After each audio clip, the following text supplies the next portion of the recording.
মেঘ মুলুকের ছোট্ট বন্ধুরা কেমন আছো?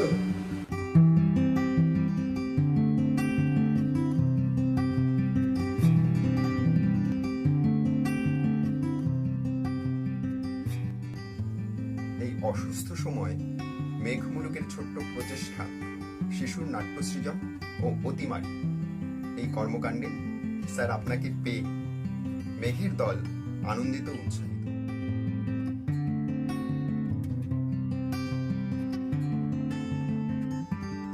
মেঘের ছানাদের পক্ষ থেকে আপনাকে প্রণাম ও স্বাগত।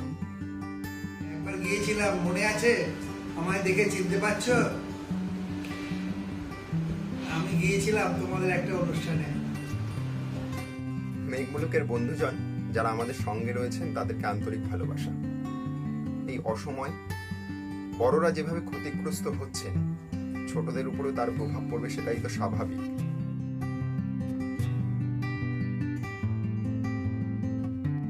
তাই এই সময়ে শিশুদের কিভাবে সৃজনশীল রাখা যায় তা জেনে নেব শিক্ষক, গুরু তথা ভারতবর্ষের মূকাভিনয়ের অন্যতম কাণ্ডারী পদ্মশ্রী নিরঞ্জন গোস্বামী স্যারের কাছ থেকে।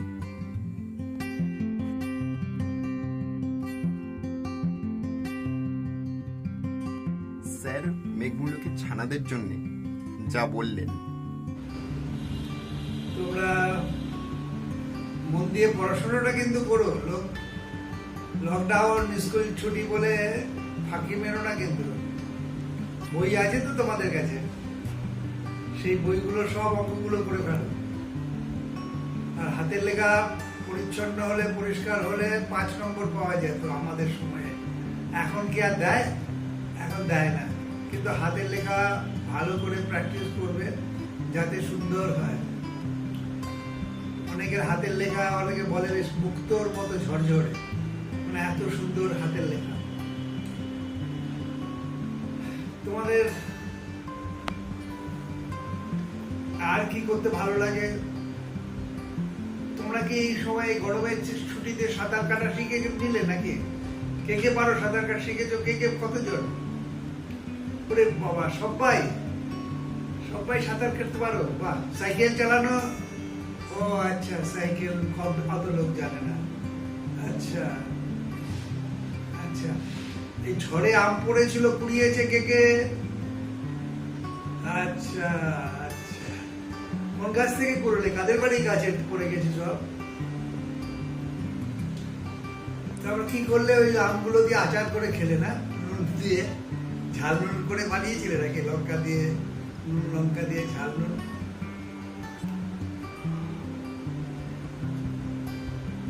ঠিক আছে, তোমরা ভালো থেকো। তোমাদের সঙ্গে যখন দেখা হবে তখন আরো অনেক গল্প করব, তোমাদের কথা শুনবো, তোমাদের নাচ দেখবো, গান শুনবো, আবৃত্তি শুনবো। শুধু মেঘ মুলুকের ছানারা নয়, প্রত্যেকের বাড়িতে যে সকল ছোটরা রয়েছে তাদের প্রতি বড়রা যেভাবে খেয়াল রাখবে।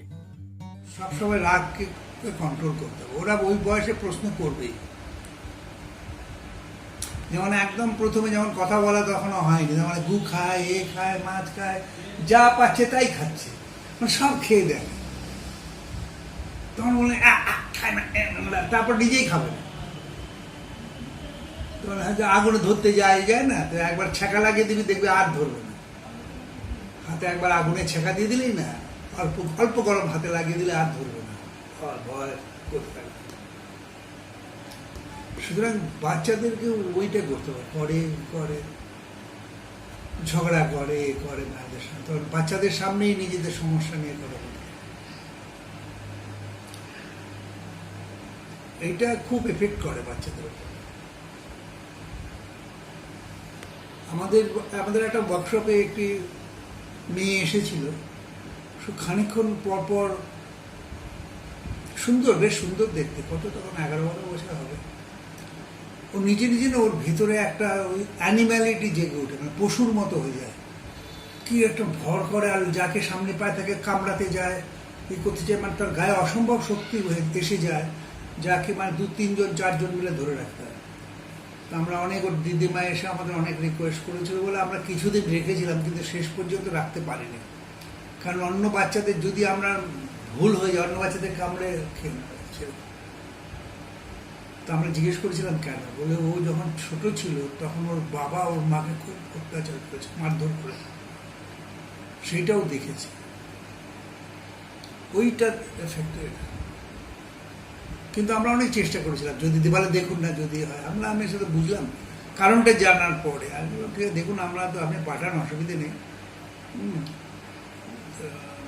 কিন্তু কিছু একটা অ্যাক্সিডেন্ট হয়ে গেলে তখন আমরা তো অন্য গার্জিয়ানদের কি বলবো, আমাদের কাছে কিছু বলার থাকবে না। আমরা যখন হৃদয় আকাশও করলাম, তখন আমাদের প্রথমেই ছিল যে আমরা বলতাম যে কাউকে মারা চলবে না। ওরা তো নিজেদের মধ্যে গালাগাল দেয়, কারণ মা বাবা ছেলে মধ্যে গালাগাল দিয়ে কথা বলা, মানে গালাগাল, ওটা যে গালাগালি সেটা বাচ্চারা জানে না। সেটা বললাম যদি কেউ কিছু এরকম বলে, গালাগালও দেয়, কিছু করে, তোরা ইগনোর করবে, মানে যেন শুনিস নি। ওকে আলাদা করে ডেকে নিয়ে তখন বলবি এইগুলো বলিস নি, খারাপ কথায় গালাগালি এগুলো বলবি। তো এই যে তুই সামনেই যদি তাকে আবার মারিস, কেন গালাগাল দিয়েছিস বলে দুঘা মেরে দিলে, হ্যাঁ, তো তাতে আরো বাচ্চাদের মানসিকভাবে বাচ্চারা খুব আহত হয়। তো সুতরাং এইগুলো খুব লক্ষ্য করতে হয়। এবং তুই নিশ্চয়ই ওই করতে পারবে না যে শনি রোববারে যখন ছবি আঁকার নাচ গানের ক্লাস হতো, ছবি আঁকাতে কি সুন্দর সুন্দর আমাদের ওই সুদেশনা দাস যে আমাদের ছবি আঁকা শেখাতে আসতেন, ওরা তো অবাক হয়ে গেছে, বলে গিয়ে এমনি সাধারণ বাচ্চার জন্য স্বাভাবিক যে মধ্যবিত্ত বা ওদের থেকে ওদের অনেক বেশি ক্রিয়েটিভিটি, ওদের ছবি আঁকা বিষয়, ওরা যেগুলো বিষয় বাছে খুব সুন্দর, কিন্তু ওই সুযোগ পায় না। কিন্তু ছবি আঁকার ক্লাস থেকে কেউ গানের ক্লাস, নাচের ক্লাসে যেতে চাইতো না। ছবি আঁকাতে এত মজা পেত যে রং লাগাচ্ছে, পাল্টে যাচ্ছে রেখা, রং আর রেখার খেলা, সেইটা খুব আমাদের ভালো একটা এক্সপিরিয়েন্স হয়েছিল সে সময়। কিন্তু তখনই আমরা এইসব বই টইগুলো, সন্তান মানুষ করার উপায়, হ্যাঁ, তারপরে কি করে ব্যক্তিত্ব সংস্কার তৈরি করতে হয়, মানে এই মনটা কিরম নরম মাখনের মতো, ও দিয়ে ছুরি দিয়ে দাগ কাটতে কাটতে ওই দাগটা কি হয় ক্রমশ গভীর হতে থাকে, সেরকম সংস্কার দিতে হয়, ভালো সংস্কার। যেমন মিথ্যে কথা বলতে নেই, চুরি করতে নেই, ঝগড়া করতে নেই, মারামারি করতে নেই, যে বেসিক হিউম্যান ভ্যালুস যেগুলো মানুষকে মানুষ হিসেবে পরিচয় করায়, তারপরে ব্যক্তিত্ব তৈরিতে সাহায্য করে।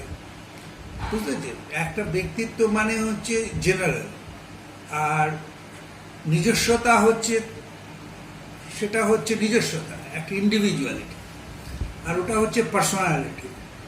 তো ইন্ডিভিজুয়ালিটি প্রত্যেকের আলাদা আলাদা। আমি এটা খেতে ভালোবাসি, আমি এই জামাটা পরতে ভালোবাসি, আমি এরকম জায়গায় থাকতে ভালোবাসি, এটা ভালো, এটা হচ্ছে ব্যক্তিগত ইন্ডিভিজুয়ালিটি। আর পার্সোনালিটি হচ্ছে যেটা জেনারেল, তার মধ্যে আবার অনেকগুলো গুণ যেমন আছে, ধর ফ্রেন্ডলিনেস, বন্ধুত্ব, খুব সহজে বন্ধুত্ব করে ফেলা, মানে তোর কথাটাই এমনভাবে বলছি যে অনেক দিনের চেনা, কারোর সঙ্গে দেখবি আলাপ হলে ভালো লাগে, মনে যেন অনেক দিন ধরে চিনি, খানিকক্ষণ পরেই মনে হয় এনার সঙ্গে অনেক দিন ধরে চেনা। ফ্রেন্ডলিনেস, তারপর কাইন্ডনেস মানে দয়া দেখানো মানে কাউকে 10 টাকা দিলি 5 টাকা দিলি তা না। এই কাইন্ডনেস মানে হচ্ছে যে মানবিক গুণ, সেটা হচ্ছে তুই কেউ হয়তো অসুস্থ, কারো মা অসুস্থ, বাবা অসুস্থ, তুই শুনেছিস, যেতে পারিস তুই, কিন্তু প্রথম দেখা হলেই তাকে জিজ্ঞেস করা যে বাবা কেমন আছে বা মা কেমন আছেন এখন, কেন আমি যেহেতু যেতে পারিনি, এইটা হচ্ছে মানবিক গুণ। কাইন্ডনেস সাহায্য করা, এই করা, খেতে পাচ্ছে না একটু সাহায্য করলাম, অন্ধ লোককে রাস্তা পার করিয়ে দিলাম, এগুলো গুণের মধ্যেই পড়ে, মানবিক গুণের মধ্যে। Interest to the other people, মানে একটা হচ্ছে interest to the other people, অন্য লোকের কাজের প্রশংসা করা, মানে কাজ সম্বন্ধে জানা। হাতে একটা মুচি জুতো সেলাই করছে, তোর জুতোটা সেলাই করে দিচ্ছে, আর তুই ওনার সঙ্গে গল্প করছে, বাড়িতে কে কে আছে, বা আপনি বেশ সুন্দর করেন তো, হ্যাঁ, কোথায় শিখেছেন, কোথায় শিখেছেন, হ্যাঁ, কত টাকা রোজগার হয়, চলে যায় সংসার, ঘরে বাড়িতে কে কে আছে, এই যে তার সম্বন্ধে ইন্টারেস্ট দেখাচ্ছে, এটা একটা রিক্সা হতে পারে, ঠেলাওয়ালা হতে পারে, যে কোনো প্রফেশনাল লোক হতে পারে। এটা হচ্ছে interest to the other people, মানে অন্য লোকের কাছেও দেখবে তার এক্সপ্রেশন পাল্টে যায়। আপনি যদি কোনো বাগানের মালিককে জিজ্ঞেস করি, বাহ আপনি তো বাগানগুলো খুব যত্ন করেন, কি সুন্দর ফুল ফুটিয়েছেন, তারপরে দেখবি তো তুই 4টে ফুল চাইলে তোকে ওখান থেকে ছিঁড়ে তোকে 4টে ফুল দিয়ে দেবে। হ্যাঁ, লেখা আছে ফুল তোলা মানে, বা তুই একটা চারা গাছ চাইলে দিয়ে দেবে। মানে এই যে মানুষের প্রতি ইন্টারেস্ট, তার কাজের প্রতি তাকে জানা, এইটাতে ব্যক্তিত্ব। আর একটা হচ্ছে যে সেলফ ভাইটালিটি, ভাইটাল মানে হচ্ছে প্রাণ প্রাচুর্য। কখনো মনে হয় না যে ঝিমিয়ে আছে, যেরকম করে একটা ক্লান্ত, বুঝলি না, মানে প্রাণ নেই, মানে নিষ্প্রাণ একটা শরীর নিয়ে টেনে টেনে যাচ্ছে, মানে যা চলে না মরা, মনে হয় না বেঁচে আছে কি মরে আছে বোঝা যায় না। এটাকে বলে প্রাণ প্রাচুর্য, মানে ভাইটালিটি, সবসময় প্রাণ প্রাচুর্য। তুই হয়তো শুনতে, হ্যাঁ স্যার কী করতে হবে, ডাকলেন, হ্যাঁ স্যার কী করতে হবে, মানে সেই প্রাণ প্রাচুর্যটা তুই ইয়ে করলি। এমনি হয়তো তুই ক্লান্ত ছিলিস, স্যার ডেকেছি বলে, হ্যাঁ স্যার, হ্যাঁ বলুন কী করতে হবে, না তুই মুখটা এরকম করে নিয়ে গেলে বলে, কি তুই ক্লান্ত, আচ্ছা ঠিক আছে তোকে করতে হবে না, আমি করে দিচ্ছি, আরেকজনকে দেখলাম, তাই না? তোর কাজ করার ইচ্ছে না থাকে তোর মুখ বানিয়ে নিবি যে আমি ক্লান্ত, আমাকে স্যার কাজটা দেবেন। হ্যাঁ, এখানে দেখতে পাস তো আমার কাজের কাজ, যারা কাজে ফাঁকি দেওয়ার তারা ঠিক এটা করে না। আরেকটা যেটা হচ্ছে সেলফ কনফিডেন্স, আত্মবিশ্বাস। আত্মবিশ্বাসটা খুব জরুরি, যে আমি করতে পারবো, আমার দ্বারা হবে, কেন হবে না, অন্য লোক করতে পারছে আমি করতে পারবো না। এই যে 5টা গুণ, এইগুলো হচ্ছে তোর ব্যক্তিত্ব বাড়াতে সাহায্য করে। তারপরে আমরা যেমন করেছি how to win a friend বলে ডেল কার্নেগির একটা বেস্ট সেলিং বই আছে, আমাদের লাইব্রেরিতে বোধহয় আছে, বেস্ট সেলিং বই। সেইখানে আছে কি করে বন্ধুত্ব, হাউ টু উইন ফ্রেন্ড, কি করে বন্ধুত্ব করবে। তাতে দেখবি যে কি কি গুণ থাকলে, তো যে যে গুণগুলো আছে সেগুলো তো আছেই, ওইগুলো তো একটু বাড়াতে থাকবে, আর যেগুলো নেই সেইগুলো আয়ত্ত করে করা। খুব ভালো বই, how to win friend, how to be a good salesman. হ্যাঁ, এরকম নানা বই আছে যেগুলো body language, self confidence, will power, ইচ্ছা শক্তি বাড়াতে সাহায্য করে। তাহলে এগুলো তো মানে বাবা মায়েদের খুব বাবা মায়েদের এগুলো খুব, বাচ্চাদের। বাচ্চাদের এগুলো করা খুবই, আর যে বিশেষ বাবা করে- মা দেখবি যে পরিবারে প্রত্যেক পরিবারে একটা ছন্দ আছে, হৃদয়, প্রত্যেক পরিবারে ছন্দ আছে, বাবা মায়ের মধ্যে তালমেল, বোঝাপড়া, কোথাও ঝগড়াঝাটি অশান্তি সবই হয়, তার মধ্যেও একটা তালমিল আছে, অনেক হয়তো ঝগড়াই হয়ে যাচ্ছে, আর এগুলো সব বাচ্চাদের উপরে এফেক্ট করে।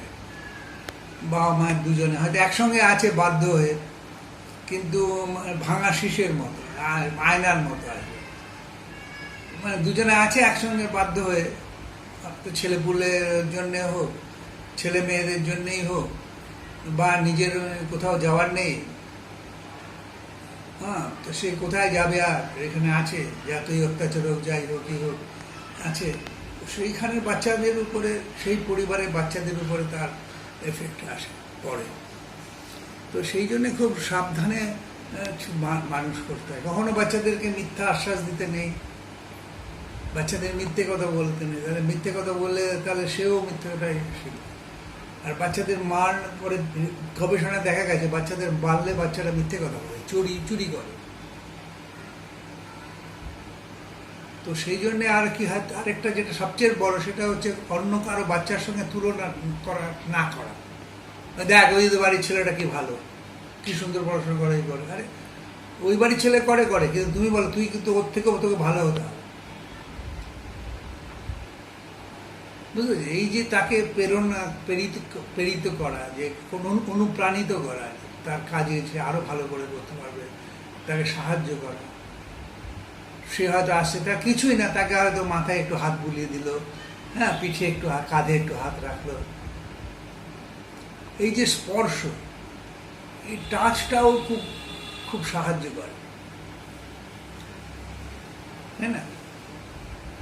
শাসন তো করতেই হবে, শাসন করে তারাই যারা সোহাগ করে, তাই না? যারা ভালোবাসে আদর করে তারাই শাসন করে, যাতে সে ঠিক থাকে, মানে সংস্কারের বাইরে না চলে যায়। তো এইগুলো খুব দরকার। মানে আমরাও যে এলাকায় বড় হয়েছি সেটা আমরাই ছিলাম মানে ভদ্র বাড়ি আর কি, কয়েকটা আর সব বস্তি। তো তাদের সঙ্গে খেলে বড় হয়েছি, ফুটবল টুটবল তো ওদের সঙ্গে খেলেছি, তাহলে খেলবো কোথাও? স্কুলে পড়েছি ওদের সঙ্গে, স্কুলে পড়েছি। তো সেইখান থেকে আমরা আমাদের মতো, তারাও এখানে রয়ে গেছে, আমরা আলাদা হয়ে চলে এসেছি সংস্কারের জন্য। সংস্কার ছিল মানে গরমকালে 6:30-6টার মধ্যে বাড়িতে ঢুকতে হবে, আর শীতকালে 5:30টার মধ্যে বাড়িতে ঢুকতে হবে সন্ধ্যেবেলা। আর বাড়িতে এসে যদি কেউ কমপ্লেন করে, শাস্তি তুমি পাবে। সেই জন্য মারামারি করে আবার তাকে বলে দাও, খবরদার বাড়িতে গিয়ে যদি বলেছিস তাহলে কালকে আরো মারবে। আমার তো ভয় আছে, আর যেদিন এইসব মারামারি করতাম সেদিন হয়তো পড়তে বসেছি, বাড়ির সামনে কোনো লোকের একটু জোরে আওয়াজ শুনলে চমকে উঠতাম, এই বোধহয় চলে এলো দলবে কমপ্লেন করতে। তো এইরকম ছিল আর কি সেই সময়, আমাদের সময়। তো সেই জন্য বলছি যে আমি ওইটা খুব ভালো লাগে যে রবীন্দ্রনাথের 2 লাইনের একটা কবিতা আছে, উত্তম নিশ্চিন্তে চলে অধমের সাথে, তিনি মধ্যম যিনি চলেন তফাতে। মানে যিনি উত্তম সে অধমের সঙ্গে নিশ্চিন্তে চলে, কারণ সে জানে যে আমি খারাপ হব না। যে মধ্যম তার ভয় থাকে আমি খারাপ হয়ে যেতে পারি। সেই জন্য উত্তম নিশ্চিন্তে চলে অধমের সাথে, তিনিই মধ্যম যিনি চলেন তফাতে। তো সেই জন্যে নিজেকে ভালো করা, ভালো করা, চুরি না করা, মিথ্যে কথা না বলা, ঠিক না, নিজেকে পরিষ্কার পরিচ্ছন্ন রাখা, জামাটা ছেঁড়া হতে পারে, ঠিক আছে না, সেটা যেটা পরিষ্কার হয়, রোজ দাঁত মাজা, যেগুলো পাতঞ্জলি যোগের মধ্যে যেগুলো আছে মানবিক এগুলো, যম নিয়ম প্রাণায়াম, এই সমস্তগুলো খুব মানে আমাদের বাড়িতে আর কি দাদু বড় মামা বা অন্যরা যারা, তারা সবাই আমাদেরকে ওই সংস্কার দিয়েছে আর কি, যে ভালো হতে হবে, বড় হতে হবে। তো সেই জন্যে বড় মানুষ হওয়া বড় ভালো, আরো বড় হলো ভালো মানুষ হওয়া। শরৎচন্দ্রের একটা কথা, বড় হওয়া ভালো, কিন্তু আরো ভালো হলো ভালো মানুষ হওয়া। অনেক বড় মানুষ হয় কিন্তু ভালো মানুষ হয়, সেই জন্য আরো বড় হলো ভালো মানুষ হওয়া। তো সেই ভালো মানুষ হওয়াটাই খুব দরকার। এই শিক্ষাটাই সব দিতে হবে আর কি। হয়তো ছোটদের মধ্যে ঝগড়াঝাটি হবে, মারামারি হবে, সবই, সেখানে বড়দের যাওয়ার কোনো প্রয়োজন নেই। আমরা সাধারণত এখন বর্তমানে যা হয়েছে যায়, আমাদের ছোট সময় তো আমাদের রাস্তায় বড়রাই, পাড়ার বড়রাই মেরে দিত, শাসন করত, আবার পরে বাড়ির লোককে বলতো আপনার ছেলে কাল এরকম করেছিল, আমরা মেরে দিয়েছি। বাড়ির লোক বলে বেশ করেছেন, আরো দুঘা দেবেন যখন দেখবেন। হ্যাঁ, বাড়ির লোক কখনো প্রশ্রয় দিত না, কেন মেরেছেন, হ্যাঁ, কোনো অন্যায় করেছে, ভুল করেছে, ঠিক আছে, শাসন। এখন তো হয় না, এখন আগে তো আমরা আমাদের বাড়ির ছেলে মেয়ে ছিল, সমাজটাই নষ্ট হয়ে গেছে। আগে যেমন পাড়ায় পাড়ায় ছোটদের ক্লাব ছিল, মণিমেলা ছিল, সব পেয়েছিল, আসর ছিল, সেই সব উঠে গেছে। মানে কোথাও একদল করেছে, আরেক দল এসে ওটার উপর কবজা করবে। এইগুলো ঠিক নয় আর কি। মানে এই সব স্বাভাবিকভাবে এই সংগঠনগুলোকে, ছোটদের সংগঠনগুলোকে বাঁচিয়ে রাখা উচিত সব এলাকায়। কারণ ছেলেরা কোথায় যাবে? ভালো একটা সংগঠনের সঙ্গে যুক্ত থাকলে তাদের মানসিক গঠন, তাদের বন্ধুত্বের একটা পারস্পরিক সেই সম্পর্ক, ভাব, ভালোবাসা, এইগুলো খুব দরকার যে কোনো এলাকাতে, যে কোনো এলাকার বা ছোটদের। কারণ শৈশবটা হচ্ছে ভালো সংস্কার দিলে সে ক্রমশ ভালো হবে, বড় হবে।